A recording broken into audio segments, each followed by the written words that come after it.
The millionaire was speechless when he saw the waitress, but he was unaware of the secret she was hiding. Clapperboard Chapter 1. The Night Everything Changed. I never imagined that a single night would change my life forever. When I first met him, I was nobody, just another waitress serving drinks at a charity gala that wasn't meant for people like me. That world, the one behind those golden doors, didn't belong to me. It was made for powerful men in tailored suits and elegant women with diamond smiles, where every laugh was rehearsed and every look had a price. My name is Isabella. At least, that's what everyone there thought.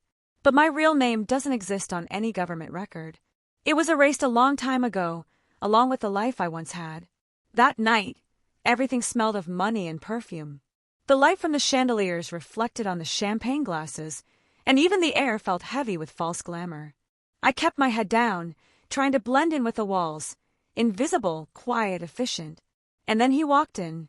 Alejandro Villalobos. He was the kind of man people stopped talking for when he entered a room. He didn't need to demand attention, it just happened. Every step he took seemed deliberate, every gesture precise. He was young, too young to have such authority, but the aura around him was undeniable. He was rumored to be ruthless in business, charming in public, and completely untouchable. I had seen his face before, on magazine covers, on television, on billboards across Madrid. But seeing him there, in person, was something else. It was like standing too close to fire, beautiful, dangerous, consuming. I told myself to look away, to focus on my work.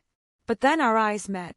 It lasted only a second, a heartbeat, but it was enough, because his gaze wasn't like the others. He didn't look at me, he looked through me, as if he was searching for something, someone he had lost long ago. I turned quickly, pretending to fix my tray, but I could feel his eyes still on me. And that was the moment I knew my disguise was fragile. When the night ended and the guests began to leave, I thought I had escaped his attention. But as I walked toward the service door, a voice stopped me. "Wait!" It was deep, calm, commanding. I turned. He was standing there, just a few feet away, his jacket slung casually over his shoulder, the faintest smile on his lips. "You don't belong here," he said. I forced a nervous laugh. "I work here, sir." He tilted his head slightly, studying me. "That's not what I meant." And then he walked away, leaving me frozen in place, with my heart pounding in my chest and 1,000 questions echoing in my mind. That was the moment everything began to unravel. Because Alejandro Villalobos wasn't just a millionaire. He was the son of the man who had destroyed my family. And he had no idea who I really was. Music fades. Scene ends. Candle, end of Chapter 1. The night everything changed. Headphone duration. 8 minutes narrated. Tone. Suspenseful, elegant, mysterious. Decide que prosiga agora com o capítulo 2. The Game of Appearances. Exatamente como o segundo capítulo de verso em espanhol. Tambamamingles fieli narrativo. Você diz. Sim. O ChatGPT diz. Perfido clapperboard sparkles. Acquiesto o Chapter 2. The Game of Appearances. Traduzido com absoluta fidelidade à historia original em espanhol. A narração continua em primeira pessoa, com atmosfera emocional e cinematográfica, mantendo o ritmo de vídeo de cerca de 8 a 10 minutos. Clapperboard Chapter 2. The Game of Appearances. Soft ambient cafe sounds fade in, the quiet clinking of cups, a distant radio, soft rain outside. The following weeks passed in a blur of nerves and confusion. I told myself I would never see him again, that the gala had just been one of those rare coincidences where the universe mocks you by placing your past right in front of you. But I was wrong. He came back. Every morning, at exactly the same hour, Alejandro Villalobos appeared at the small cafe where I worked, hidden behind my fake name and a forced smile. Always alone. Always at the same corner table, the one by the window, where the sunlight brushed his face just enough to make him look unreal. At first, I tried to convince myself it was pure coincidence. Then I realized he was there for me. He didn't speak much. He'd order a black coffee, sometimes a slice of cake he never touched. And he'd just watch me. There was no arrogance in his gaze, no flirtation, only curiosity, quiet, deep, unsettling. Sometimes, he left little notes beneath his cup, one sentence at a time. At first, I ignored them. But curiosity is a dangerous thing. I know your eyes from somewhere. You hide your sadness well. You're not afraid of me. Why? Each note felt like a key turning in a locked door inside me. I kept them all, folded, hidden in my apron pocket. He didn't know who I really was. At least, not yet. Because my name wasn't Isabella Torres, as the employee list said. It was Lucia Ramirez, daughter of Manuel Ramirez, the engineer who once worked for Villalobos Industries and who mysteriously disappeared after exposing something he was never meant to find. The night my father vanished, they said it was suicide, but I knew it wasn't. And for 6 years, I had lived with one purpose only, to find out the truth. Everything I did, every place I worked, every lie I told, it was all part of my plan to get close to the family that had taken everything from me. That gala, not a coincidence. That cafe job, a calculated move. Everything was under control until he looked at me that way, until his presence began to feel human. Because the truth was, Alejandro wasn't like his father. There was something in his eyes that didn't match the cruelty I had imagined. There was honesty, regret even, and that terrified me more than anything else. One afternoon, as he stood up to leave, he paused by the counter. For the first time, he spoke to me beyond the usual pleasantries. "Tell me something," he said. "Do you believe people can change who they are?" I looked up from the espresso machine, pretending to think. Only if they stop lying to themselves first. He smiled faintly, as if my words had struck a nerve. Then he said softly, "Maybe that's what I've been trying to do." Before I could answer, he left, leaving behind another note beneath his cup. When I turned it over later, I felt my breath catch. It said, "Sometimes the ones who hide are the ones who know too much." I froze. For a moment, I thought he had figured it out. But the next day, he returned as if nothing had happened, polite, distant, observant. And I continued my act, serving him coffee, exchanging brief smiles, pretending not to notice the way my heart beat faster each time his hand brushed the counter. Still, every night when I got home, I read my father's old letters, the ones he wrote before he vanished. They were full of warnings, mentions of something called Project Falcon. Back then, I hadn't understood what it meant. But now, I could feel that Alejandro was somehow connected to it, maybe even trapped by it. The rain grows heavier outside. The narrator's tone lowers to a whisper. I didn't know whether he was my enemy or my only way to find the truth. All I knew was that every step I took toward him blurred the line between vengeance and something far more dangerous. Because in a world of appearances, sometimes the person you think you're hunting is the one who's been searching for you all along. Music fades out slowly. The sound of rain remains for a few seconds, then silence.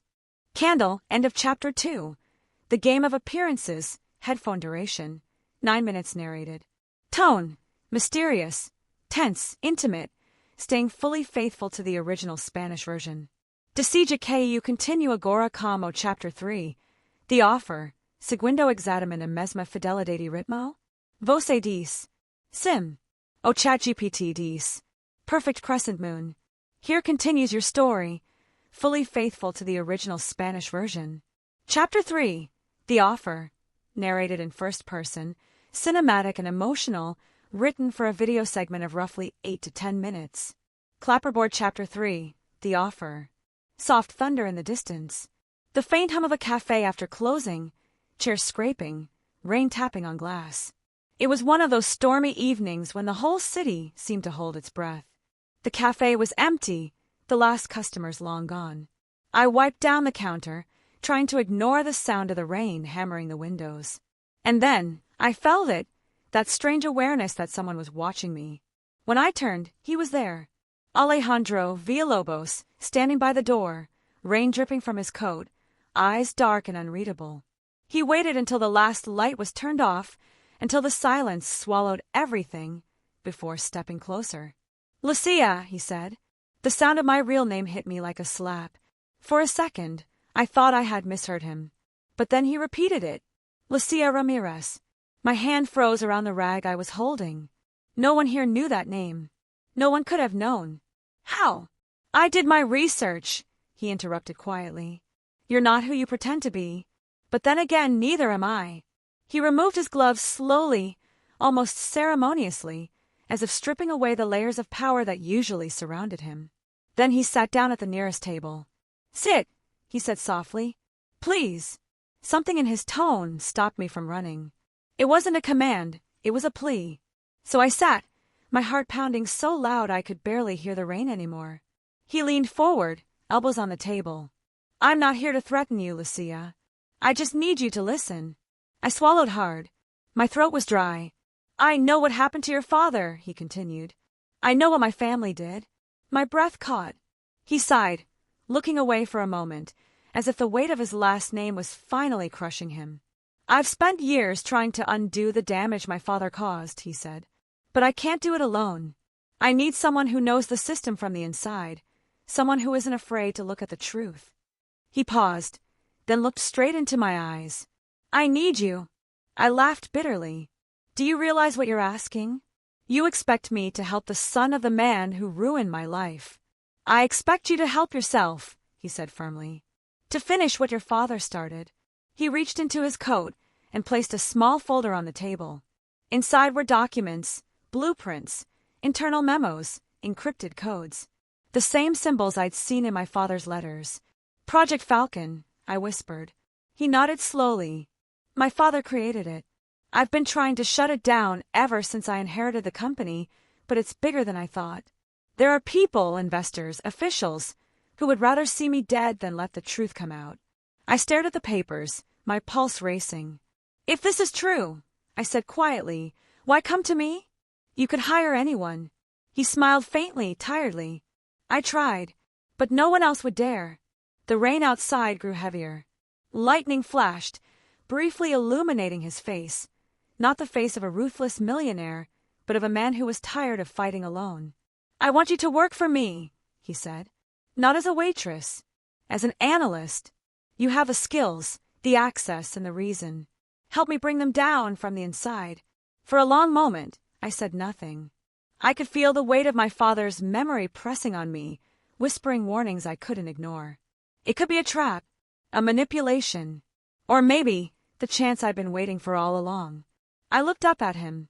His eyes were steady, almost pleading. And something inside me, something I thought had died the night my father disappeared, began to stir again.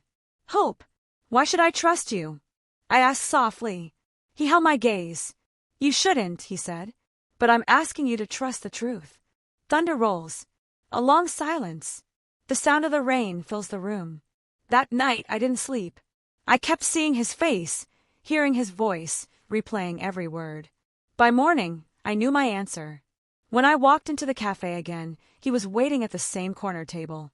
I placed the folder on the counter and said quietly, "I'll help you, but if you betray me, I'll destroy you myself." He nodded once, without hesitation.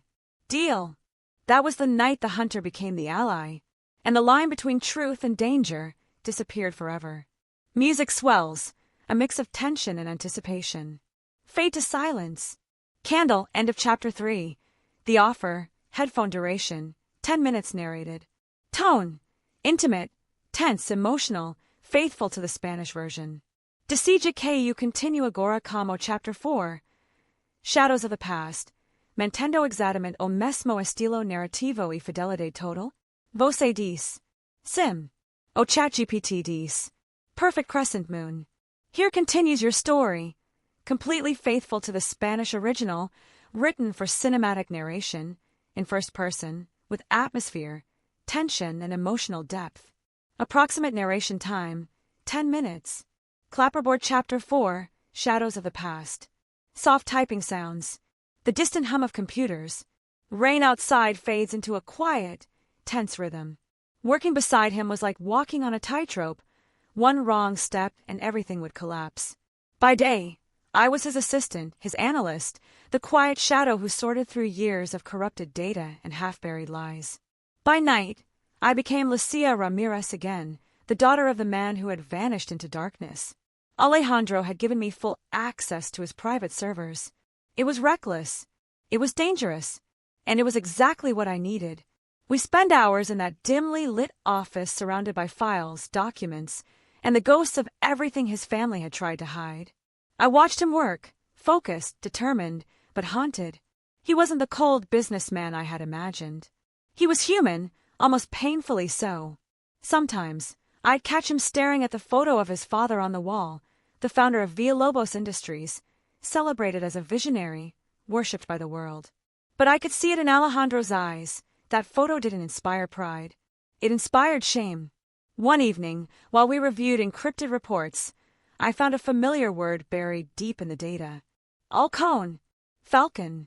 I froze. That was the same code name that appeared in my father's letters. I looked at Alejandro. What is this? He hesitated before answering. Project Falcon, he said quietly. The part of the company my father built in secret, and the part that ruined everything. He opened another file and showed me the reports. Budgets, test results, notes about human trials, military funding. It was all there. Everything my father had tried to expose. He glanced at me, reading the horror in my face. I didn't know the truth until after he was gone, he said. When I took control of the company, I found evidence that he had ordered your father to be silenced. But it was too late. I felt my chest tighten. So you knew, I whispered. You knew what he did, and you still carry his name. He looked at me, and for a second, I saw the boy behind the man, the child who had grown up under the shadow of a monster. I can't erase my name, he said softly, but I can change what it means. Brief silence. The faint ticking of a clock. The days turned into weeks. We worked in secrecy, tracing bank transfers, decrypting communications, collecting proof that would shake governments if it ever saw daylight. But the closer we got to the truth, the more dangerous it became. I started noticing things, small details that didn't fit. A car parked across the street every night. Footsteps in the hallway when no one else was around. The same number calling my phone and hanging up after one ring. And then one morning, I found it. A message scrawled across my apartment door in red ink. Go back to being invisible, Lucia. Before it's too late. I showed it to Alejandro. He didn't say a word. He just clenched his fists and stared at the ground.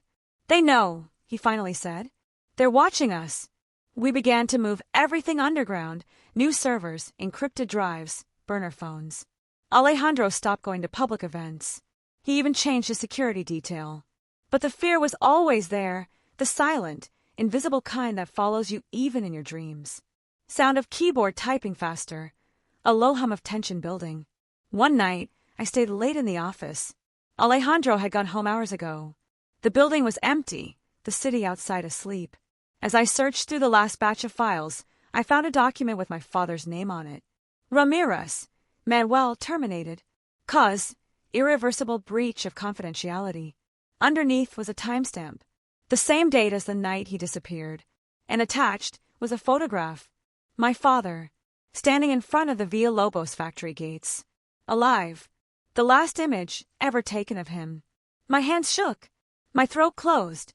And for the first time in years, I allowed myself to cry. Soft piano begins, slow, sad echoing. Alejandro found me there an hour later, my eyes red, the photo still in my hands. He didn't ask what I had seen. He didn't need to. He sat beside me in silence, and after a long time he said softly, I can't undo what happened, but I can make sure no one else ever ends up like him. There was no promise in his voice, just truth, and in that moment, I believed him. Music rises slightly, hopeful but broken. But the truth has a way of breaking the surface, no matter how deep you bury it. And what neither of us knew then was that our discovery, Project Falcon, was only the beginning. The real danger hadn't even started. The sound of rain returns, steady and cold. The piano fades into silence. Candle, end of chapter 4. Shadows of the past, headphone duration. 10 minutes narrated. Tone, suspenseful, emotional, cinematic, perfectly faithful to the Spanish narrative.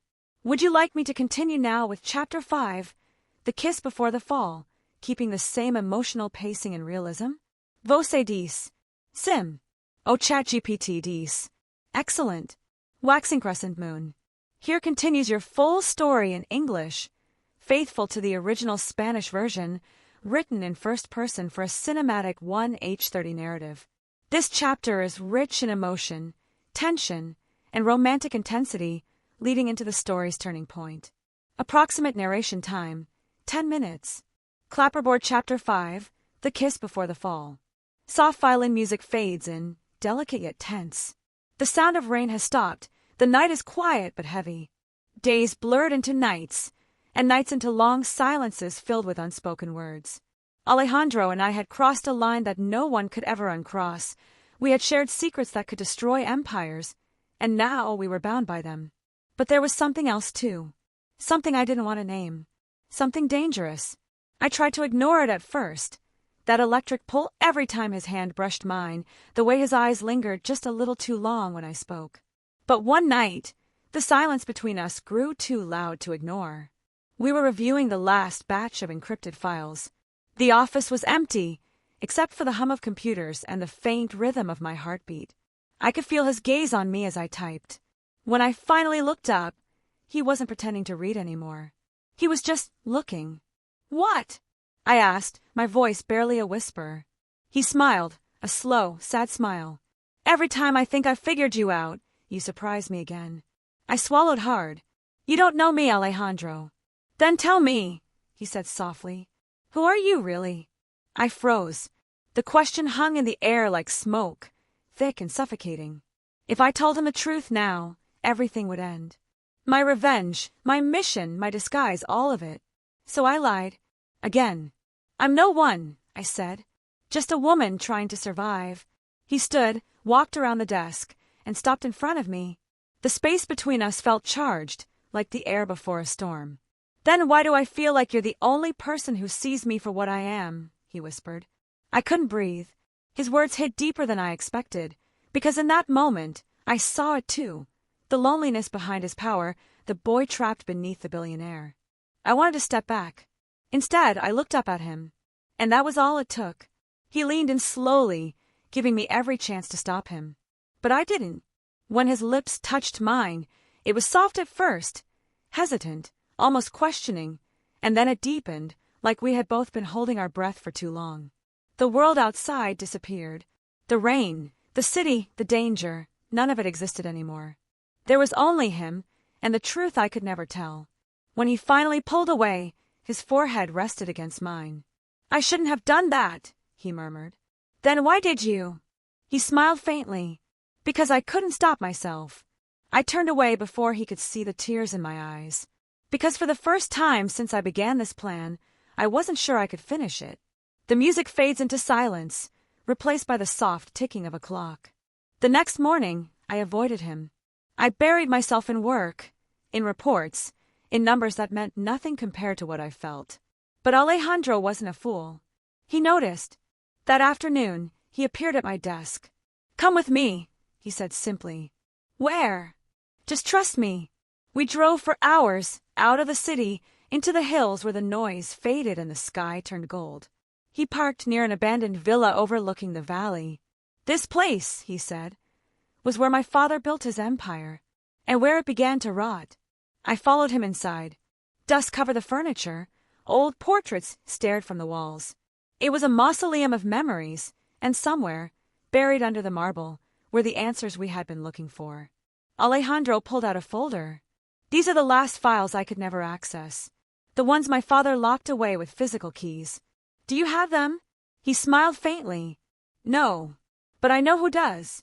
Before I could ask who, he handed me a small box. Inside, there was an old photograph, his father standing beside another man. My breath caught.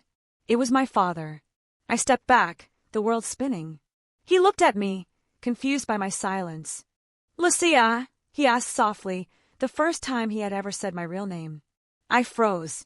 He knew. "How?" "I found your file," he said quietly. "I know who you are, and I know why you came here." The sound of my heartbeat filled the room. I opened my mouth to speak, but no words came. He didn't look angry. He looked hurt.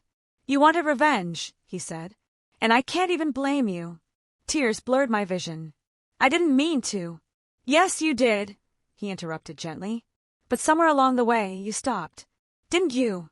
I nodded, unable to lie anymore. He took a step closer. "Then let me finish what your father started. Together." And just like that, the man I once swore to destroy offered me his hand, not in power, not in pity, but in redemption. Soft piano returns. hopeful, fragile. We stood there for a long time, surrounded by ghosts of a past and the possibility of a future neither of us deserved. And when he reached for my hand, I didn't pull away. Because maybe, just maybe, love was the only thing stronger than revenge. Music swells and fades. Candle, end of chapter 5. The kiss before the fall, headphone duration, 10 minutes narrated. Tone, romantic tension, emotional revelation, truth and betrayal balanced in perfect cinematic pacing. Would you like me to continue with chapter 6, The Secret Within the Ashes, where the real danger begins and their alliance is tested by betrayal and tragedy? Você diz. Sim. Oh ChatGPT diz. Perfect new moon. Here continues the story, in English, first-person narration, faithful to the Spanish version. This is chapter 6, The Secret Within the Ashes, a tense and emotional turning point where love meets betrayal and the truth finally ignites the danger around them. Approximate narration time, 10 minutes. Clapperboard chapter 6, The Secret Within the Ashes. A faint wind blows. The sound of distant thunder rolls in. The piano is replaced by a low, slow pulse, tension building quietly. After that night in the villa, everything changed between us. There were no more lies, no more pretending. Alejandro knew who I was, the daughter of the man his father had destroyed. And still, he didn't walk away. Instead, he gave me everything. Access, truth, and something even more dangerous, trust. We spent days digging through the archives of Villalobos Industries, decoding old messages, cross-referencing hidden accounts, and mapping out every name that had ever taken part in Project Falcon. What we found was darker than either of us expected. It wasn't just corruption. It was a network, a machine built to create chaos, to control governments, to test weapons that should never have existed. And at the heart of it all, one signature kept appearing. Miguel Villalobos, Alejandro's father. A slow exhale, a heartbeat sound under her voice. The more we uncovered, the closer we became. Sometimes we'd work in silence, side by side, our hands brushing accidentally. Other times we'd talk until sunrise about what justice meant, about how power corrupts, and about what it costs to forgive. He never asked for my forgiveness, and I never offered it. But somehow, without saying a word, we began to build something fragile, something that felt like peace. Then, one morning, everything fell apart. It started with a fire. The alarms went off at 4 a.m. By the time we reached the main building, half the servers were already in flames. Files, months of work, thousands of documents, turned to ash in minutes. The firemen said it was an accident. We knew better. Someone had found out what we were doing. Alejandro's face was pale as he watched the flames devour everything. "This isn't over," he said quietly. "They're cleaning the tracks." "But who?" I asked. He didn't answer. He just looked at the burning windows and whispered. Someone inside. The sound of fire crackling, mixed with the soft echo of rain starting to fall. Later that night, while the building still smoked, I went back to my apartment, or what was left of it. The door had been forced open. The place was a mess. My files were gone. My hard drive, my notes, everything. On the kitchen table, there was a single envelope. No name. No address. Just a wax seal, the Villalobos crest.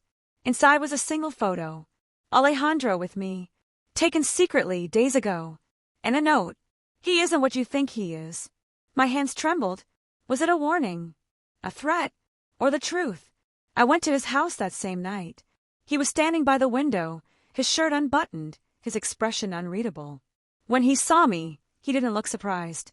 "You got it too," he said quietly. I nodded. "They're trying to divide us." He turned, his jaw tense. "And maybe they'll succeed." The pain in his voice cut deeper than I expected. "You think I'd betray you?" I asked. He hesitated, just for a second, but it was enough. That second broke something inside me. "I risked everything for you," I said. "My life, my name, my father's memory." "I know," he interrupted, his voice shaking. "And that's what scares me." A silence heavy with fear and heartbreak. We didn't speak after that. He told me to disappear, to lay low until he found who was behind the fire. I wanted to argue, but part of me knew he was right. So I left.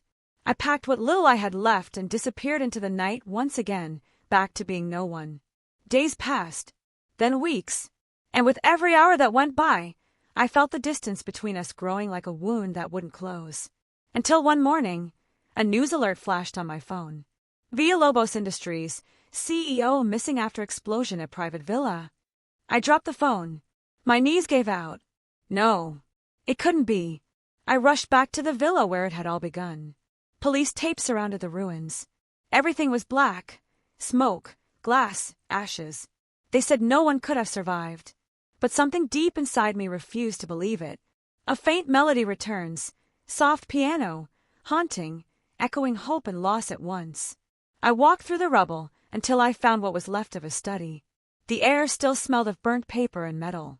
And there, half buried under the debris, was a small flash drive. It had one word written on it in his handwriting. Truth. My hands shook as I picked it up, and that was the moment I realized. Alejandro Villalobos wasn't gone. He had planned this. The fire, the explosion, it was all a distraction. He was still out there. And now, he had left me the final piece. Music swells, building into suspense. Whatever was inside that drive would either save us or destroy everything we had left. And as I walked away from the ashes, I made a silent promise. I would find him, no matter what it took. The piano fades out. The screen goes black. Candle, end of chapter 6, The Secret Within the Ashes, headphone duration. 10 minutes narrated. Tone, suspense, heartbreak, fire, betrayal, rebirth. Would you like me to continue now with chapter 7, The Ghost of the Millionaire, where Lucia discovers that Alejandro may still be alive and that the truth on the flash drive changes everything? Vos dis. Sim. O ChatGPT dis. Perfect waning crescent moon.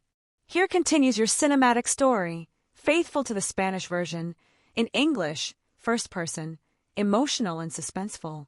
This is chapter 7, The Ghost of the Millionaire, where truth, loss, and fate collide. Approximate narration time, 10 minutes. Clapperboard chapter 7, The Ghost of the Millionaire. Soft wind. The faint crackle of static. A low, slow piano melody begins, echoing like a heartbeat in an empty room. For days, I couldn't sleep. Every time I closed my eyes, I saw the fire. I heard his voice, the way he said my name the last time we spoke. Alejandro. They said he was dead, that the explosion had left nothing behind. But I didn't believe it, because the man I knew, the man who looked at the world like it was a puzzle to solve, would never let it end like that. The flash drive he left me was proof. Small, scratched, marked with a single word. Truth. It was encrypted, of course. Layers and layers of protection. But I had learned from the best from him. I worked day and night, the glow of my laptop the only light in my apartment. Every time I thought I was close, another code appeared. Another lock. Another wall. Until one night, the final screen flashed open. And the truth began to speak. There were documents, dozens of them. Blueprints. Bank accounts. Photos of men shaking hands in the shadows of power. And then a video file, dated 2 days before the explosion. I pressed play. The image flickered, then focused. Alejandro sat in front of the camera, tired but calm. If you're watching this, he began. Then they found me before I could find them. My chest tightened. He took a deep breath. I know who's behind Project Falcon now. It wasn't just my father. It goes higher, ministers, generals, entire corporations. They needed a scapegoat, and they used my family name to cover their crimes. He looked down for a moment, then back at the camera. I thought I could fix it from the inside. I was wrong. The system doesn't want justice. It wants silence. His voice softened.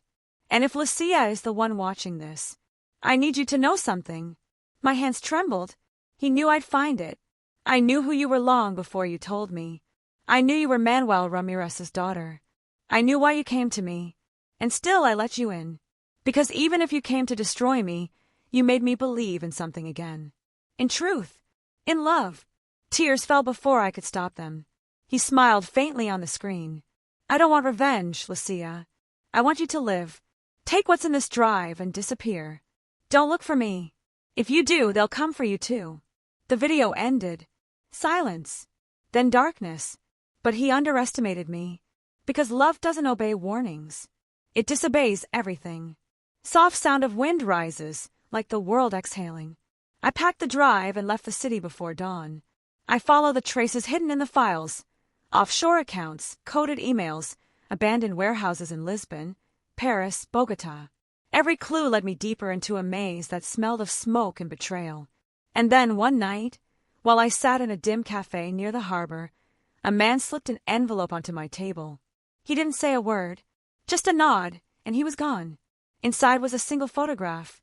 Alejandro, alive, standing in front of a hospital somewhere tropical, thinner, wounded but alive. I pressed my hand to my mouth, choking back a sob. The back of the photo had a note written in his handwriting. If you truly believe in the truth, you'll find me where it began. Where it began. My mind raced. The gala. The first night we met. The hotel by the sea. I knew what I had to do. The piano grows steadier, hope beginning to bloom through the sorrow. I returned to that same hotel, now quiet, closed for renovation, its halls covered in dust and silence. But when I reached the ballroom, I found something waiting for me on the table near the stage. A phone. It rang once. Twice. I answered. "Lucia," said the voice I had thought I'd never hear again. My knees went weak. "Where are you?" "Right behind you." I turned, and there he was, Alejandro Villalobos, alive, thinner, a scar down his neck. But his eyes were still the same. I ran to him. For a moment, I forgot everything. The lies, the pain, the fire. There was only him. He held me close, and I could feel his heartbeat. Steady, strong, alive. "How?" I whispered. He smiled faintly. "I burned everything they could use against us, including myself." "You faked your death." "I had to," he said softly. "It was the only way to finish what we started." The piano swells, the reunion both tender and tragic. We stay like that for a long time, saying nothing. Because some truths are too heavy for words. And when he finally pulled back, his expression darkened. "They'll come for us now, Lucia. We've exposed too much. The only question is whether we run or fight." I looked at him, the man I had once sworn to hate and now couldn't live without. And I said, without hesitation, "We fight." Music builds, a mix of love, defiance, and destiny. He nodded, his hand tightening around mine. "Then let's end this." The piano fades into silence, replaced by the sound of waves hitting the shore, the same as the night they first met.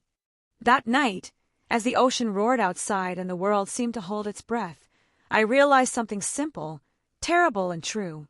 Sometimes love isn't what saves you. It's what makes you brave enough to face the fire again. Candle, end of chapter 7. The Ghost of the Millionaire, headphone duration. 10 minutes narrated. Tone, suspenseful, emotional, and redemptive, the calm before the final storm. Would you like me to continue now with chapter 8? The last revelation, where they face the powerful people behind Project Falcon and uncover the ultimate truth about their past. Você diz. Sim. Oh ChatGPT diz. Perfect waxing crescent moon. Now we enter the final act, the most intense and emotional stretch of the entire story. Here is chapter 8. The last revelation, written in English, in first person, faithful to the original Spanish version, filled with cinematic rhythm, suspense, and emotional truth. Approximate narration time, 10 minutes. Clapperboard chapter 8, the last revelation. Low hum, the sound of rain on glass. A heartbeat slowly fades in, steady, tense. When I looked into Alejandro's eyes that night, I saw what he had become. Not the billionaire the world admired, not the heir of corruption, but a man haunted by everything he had learned, and everything he had lost. We had no time to waste. The flash drive was just the beginning. Hidden inside it were coordinates, places where Project Falcon had built facilities under fake names and secret contracts. If we could reach one of them and extract the original archives, we could bring the entire network down. That was the plan. But plans rarely survive the truth. We drove through the night, across the mountains, past the rain, until the road turned into dirt and the air smelled like cold metal. There, hidden under an abandoned airstrip, was the final site. It was nothing from the outside, just concrete, rust, silence. but inside it breathed danger. Alejandro and I broke in through a side entrance, guided only by his old security codes. Each corridor we crossed felt like stepping deeper into the veins of a sleeping beast. The lights flickered. Cameras followed us, their red eyes blinking in the dark. And then, from the far end of a corridor, a voice echoed. "I was wondering when you'd come." It was Miguel Villalobos. Alive. Older. Colder. Standing in the half-light, with the same calm authority that had once built empires and destroyed lives. Alejandro froze. "Father." Miguel smiled faintly. "You were always too sentimental, Alejandro. You should have stayed out of this." My blood turned to ice. I had dreamed of this moment for years, the man who had ordered my father's death standing right in front of me. But now that he was real, I didn't feel rage. I felt something worse, clarity. He wasn't a monster. He was just a man, made of flesh, arrogance, and fear. "You killed my father," I said, my voice trembling. He turned toward me, indifferent. "Your father chose the wrong side of history, girl. He believed truth could change the world. It doesn't. Power does." Alejandro stepped forward. "You're wrong," he said quietly. "Power without truth destroys everything it touches. You destroyed us. You destroyed her family. And for what? To hide your failures." Miguel laughed softly. "Failures? I built this empire from ashes. You wouldn't even exist without my lies to protect you." Alejandro clenched his fists. "I'd rather be nothing than live as your shadow." Tension builds, a low drum beneath the dialogue. Miguel looked between us, father and son, love and revenge standing side by side, and shook his head. "You think you can expose me? The people behind Falcon will erase you before sunrise." Alejandro smiled grimly. "They'll try, but the data is already online." For the first time, his father's expression changed. He stepped forward. "What did you do?" Alejandro met his gaze, unflinching. "I used your own network. Every crime, every transfer, every name tied to Project Falcon, it's being uploaded right now." Miguel's calm cracked. "You fool!" A gunshot shattered the silence. The bullet hit the wall behind us. Security forces swarmed the corridor, black uniforms, silent and precise. Alejandro grabbed my hand. "Run!" We ran through the narrow hallways, alarms screaming around us, the building shaking under the chaos. The sound of footsteps followed close behind. We reached the control room. Smoke filled the air. Monitors flickered with the files Alejandro had released, documents spilling across the internet, unstoppable. I looked at him. He was bleeding, a line of red down his arm. But he smiled. "It's done," he said. "The truth is out." The door burst open. Miguel appeared again, gun in hand. "You think this redeems you?" he growled. "You think she loves you enough to die for you?" Alejandro stepped in front of me. "She already did once," he said. "And so did I." Miguel aimed. And before I could think, I lunged forward. The gun went off. The sound echoed like thunder. When I opened my eyes, Alejandro was on the floor. Blood spreading fast. "No, no, no," I whispered, holding him, pressing my hands against the wound. He looked up at me, his breath shallow. "It's okay," he murmured. "You finished it." "Don't you dare leave me," I said through tears. "Not now. Not after everything." He smiled faintly. "You once asked who I really was," he whispered. "Now you know. Just a man who loved you more than power." His hand went still. The alarms kept screaming. But for me, the world went silent. A long pause. The piano returns, soft, broken, echoing like rain. Miguel dropped the gun. He stared at his son, and for the first time, the empire he had built looked meaningless. The soldiers lowered their weapons. I stood, blood on my hands, and said the only thing I had left to say. "You wanted to build a legacy. Here it is, the truth your son died for." I walked away before he could answer. Outside, the dawn was breaking, pale light over the horizon, touching the smoke rising from the ruins of Falcon. The world had changed overnight. Governments were collapsing. Names were being exposed. Justice was finally breathing. But none of it brought him back. Soft sound of waves. The music becomes peaceful, almost weightless. Weeks later, I scattered his ashes at sea, the same place where we first met. The wind was cold, but gentle. "I forgive you," I whispered. Both of you. Because in the end, forgiveness was the only way to survive the truth. The piano fades. Only the sound of the ocean remains. And as I walked away from the shore, I felt it. Not peace, not closure, but something quieter. Freedom. Because the truth, once spoken, can't be buried again. And neither could I. Fade to black. Candle, end of chapter 8, the last revelation, headphone duration. 10 minutes narrated. Tone, tragic, redemptive, cinematic, with emotional closure and moral strength.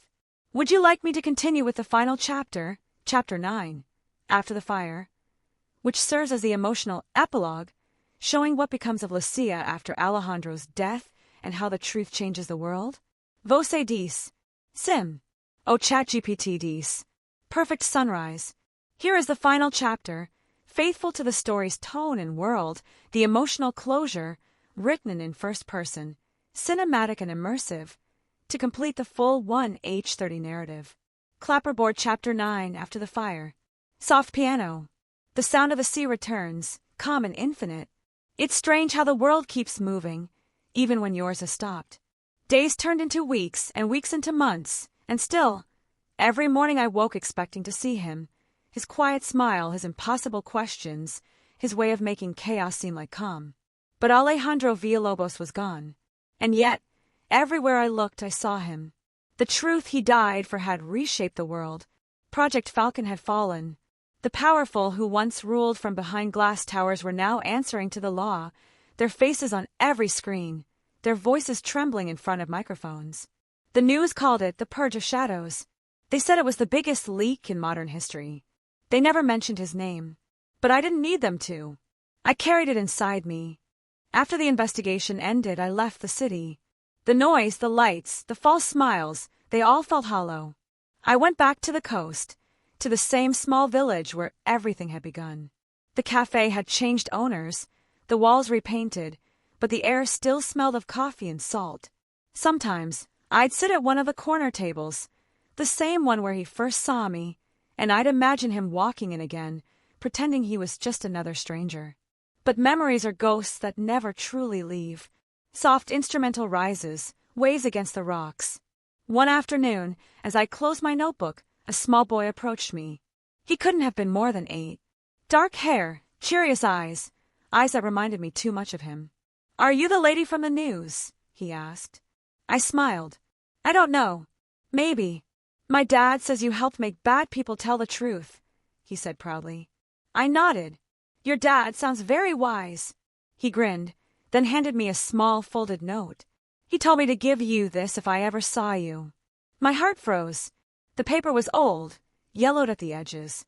I opened it slowly. It was Alejandro's handwriting. If you're reading this, it means I didn't make it. But that's okay. Because I never wanted immortality. I just wanted the truth to live somewhere safe. And you were that place, Lucia. If love survives the fire, then maybe we were never lost at all. I pressed the note to my chest, tears falling before I could stop them. That night, I walked down to the beach again. The tide was high, and the stars looked sharper than I remembered. I took off my shoes and stepped into the cold water. Every wave that touched me felt like him, fierce, alive, gone too soon. Soft violin enters, emotional but gentle. I realized then that grief isn't something you overcome. It becomes part of who you are, the echo beneath your laughter, the silence between words. But it doesn't have to break you. It can teach you. Alejandro had believed that truth was worth dying for. I believed it was worth living for. So I stayed. I rebuilt the cafe, renamed it El Faro, the lighthouse. It became a place for travelers, for lost souls, for stories that needed to be told. Every evening, when the sun sank behind the horizon, I would light a single candle by the window. A signal, a promise, that even in the darkest night, someone would always be waiting for the light to return. The piano theme swells, warm and bright. Years later, when people asked me who he really was, I never spoke his name.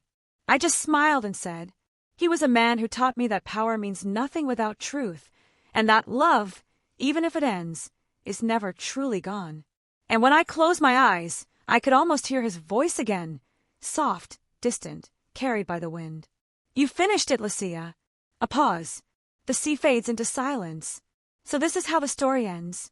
Not with revenge, not with tragedy, but with truth, and the memory of a love that refused to disappear.